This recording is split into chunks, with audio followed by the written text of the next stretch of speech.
I didn't think I was coming back on tonight, and it's going to be a short one because I'm not really prepared. Uh, Very low energy, but feel like I got to be here, or at least that's the impression I was getting from the Saints tonight while they were getting their asses kicked all over the dome by the Denver Broncos.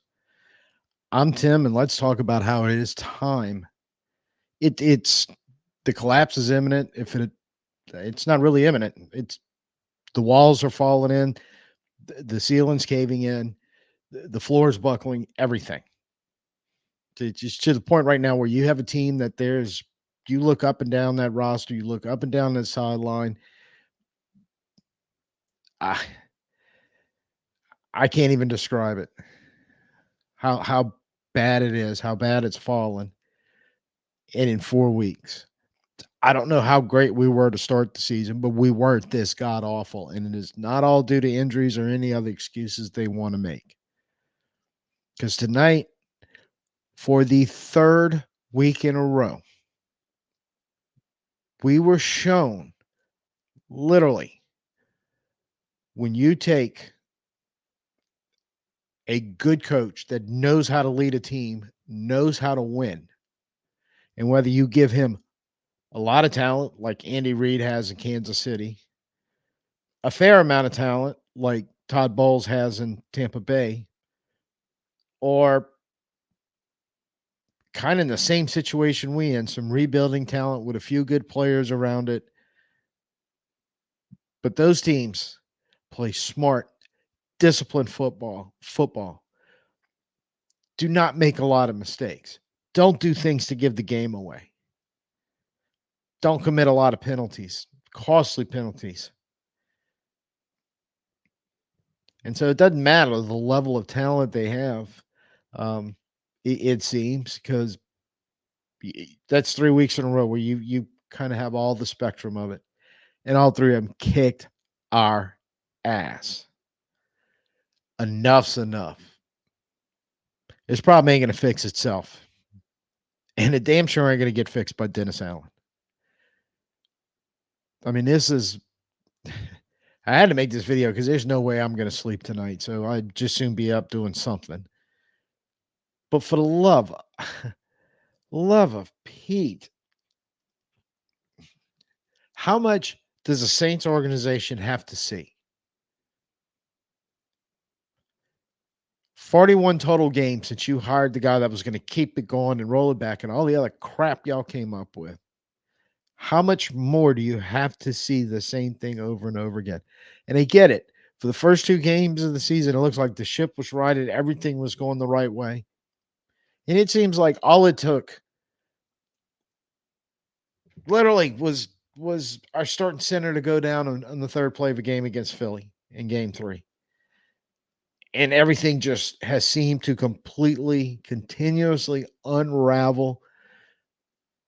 You can't even recognize the ball of string anymore. It's just a lump of nothing. That's what this team is right now. You got the quote unquote mini bye. You got about 10 days before you play a game. It ain't gonna fix itself, and Dennis Allen ain't gonna fix it either. And it's time for the team to recognize that. And I don't know if you got anybody in the building who can, but you need to start somewhere. And I think where you need to start is first thing in the morning that needs to happen is Mickey Loomis needs to walk in and fire Dennis Allen. And if that doesn't happen first thing in the morning, then second thing in the morning, Miss Gale and Dennis Loucher need to walk into Mickey Loomis's office because I don't think they can fire him apparently because he has part ownership. But you know what? He doesn't own 51% of the team. Strip the GM title from him.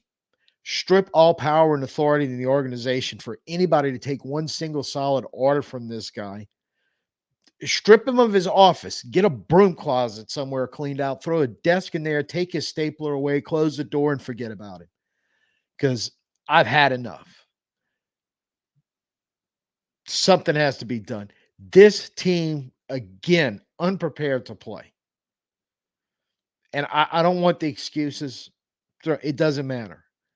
You had a handful of guys out there that looked like they actually wanted to be there, much less play hard as long as they could. it seemed like very early on, once again, things don't really go our way. We're not really stopping anybody. We're not doing anything really good anywhere in the game. And it just kind of starts slipping away slowly at first. And just like a snowball, it starts building up speed and getting bigger until it's just an avalanche that apparently by halftime, even some of the people who hadn't checked out at that point check out at halftime because that seems to have happened 2 weeks in a row. We gave a halfway decent third quarter and then crapped the bed in the fourth quarter against the Bucks. We were crapping the bed during halftime, as far as I can tell. And I feel sorry for some guys off the top of my head. Look, Spencer Rattler did not have a good game, not anywhere near what we were hoping to see. But man, he toughed it out and got the hell beat out of him in that game because nobody wanted to help him out by blocking a soul. Nobody wanted to help him out by catching a damn ball when he could, because once again, he was plagued by 3 or 4 drops early in this game.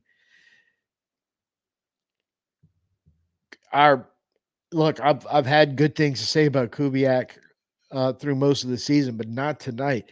Man, just even when the game was close, we're just why are we dropping back so much and putting him behind the line trying to block pass pro against the team with the second most sacks in the NFL, the team that loves to bring pressure.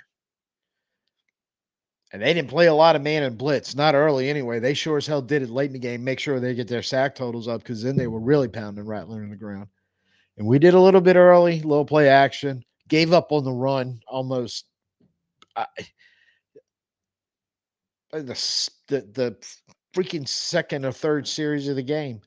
It was just it was like we had the Drew Brees celebration night in some kind of way. We convinced ourselves Drew was back there wearing number 18 and trying to run an offense like he was there instead of the rookie quarterback with his mobility. And to top it all off, if that's what you wanted to do, then why didn't you go with Hayner? The whole point of giving Rattler the start, I thought, look, we're gonna have a hard time protecting for him. We're gonna need his running ability, his mobility. Look, and this wasn't exactly garbage time because Denver was still playing hard. At the end of that game, they weren't conceding a damn thing. They wanted to keep that. I mean, that was a defense playing with pride, which we don't do. But they were damn sure trying to keep us out of the end zone. They damn sure were throwing everything at Hayner to make sure he couldn't make it happen when he came in the game. And he damn sure played well by one of the few times Kirk Herbstreit drops nuggets, just talking about he was making quick decisions, getting rid of ball quick, letting his guys catch balls and try to get upfield. So if you wanted to play that game from the get-go like it seemed like you did, then you were starting the wrong quarterback. I don't know what's going on in that building. I don't think you can, to the point, I can't defend a coach on either side of the ball. And I don't know for a fact they're all sucking at their jobs right now, but the play on the field just says they have to be. Or players are completely tuning them out, which is possible also, which is still not good. But regardless of the fact, this is all falling on DA, all falling on Loomis. And changes have to be made. And even if Loomis walks in and fires DA first thing tomorrow morning like he should, I'm still not convinced the next play, the second move of the day, isn't to strip him of everything. Leave him in his t-shirt and his boxers and just be done with it and go, you have no more authority over this team. Because I don't know what you two guys have been trying to do for the last 41 games, but it ain't working. It's going. The changes you tried to make this offseason was in an effort to prevent the backslide. One of the first videos I ever did saying, look, it wasn't a total disaster yet, but it was headed towards the cliff. You're reaching a cliff. I don't even need to look at the back end of the schedule. All I need to look at is who's running the team the way they're playing right now, regardless of who's healthy or not. And just acknowledging the fact that we don't know what the shit we're doing. We can't fix it because we don't know what the problems are. We refuse to identify the problems or whatever. I mean, even down to the roster. And then when I still don't get Kendre Miller actually comes in, makes a couple runs, but we don't want to give him the ball. He's gaining positive yardage almost all by himself. Let's not put him in the game and do anything with him.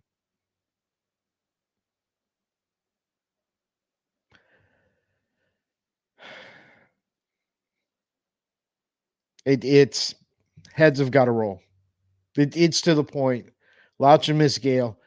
Look, they talk about their loyalty and how much love they have for Loomis and this, that, and the other thing, and I get all that, and I'm not discounting it, but at some point, you've got to send a message to this organization. You don't do your job, you're going to have to go find a job somewhere else. It's that effing simple at this point. And from the top of the organization through the coaching staff, the front office, players, I got to look at the trainers and medical staff and the strength guys and all involved in that with all the some of the injuries that we are stacking up. They're going, look, at this point, it shouldn't be continuously soft tissue injuries over and over and over again.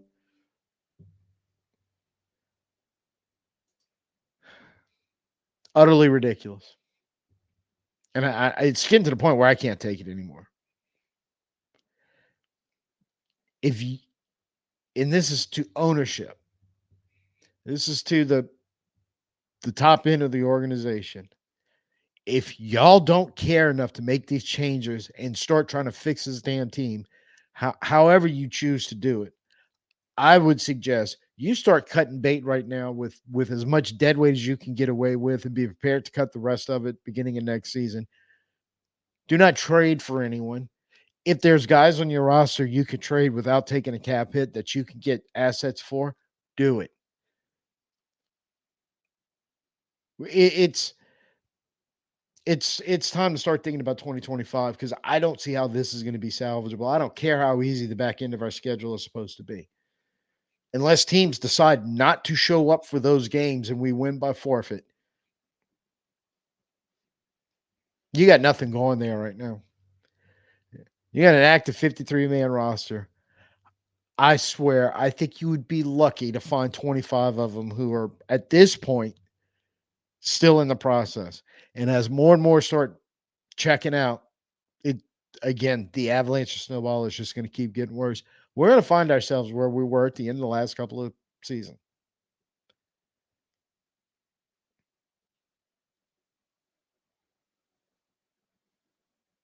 There's no way you can go 10 more games under this.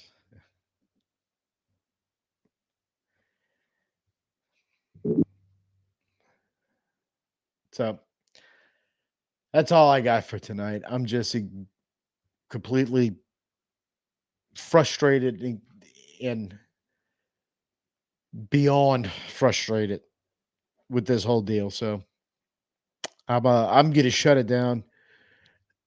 I'm pretty sure I'm gonna have a lot to say on Sunday. I don't know if it's gonna be a live show or it's a video, but by Sunday night, Monday morning, it's pretty much to the point.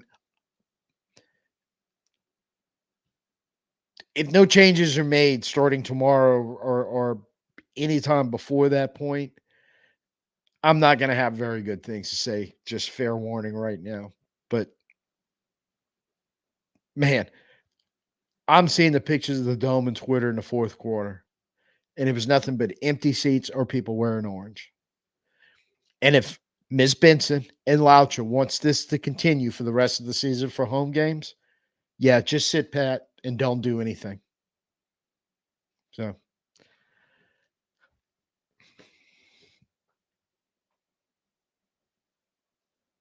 hashtag fire Dennis Allen. That's where we're at right now. So till the next time I see you, I'm Tim. Peace out. Who dat?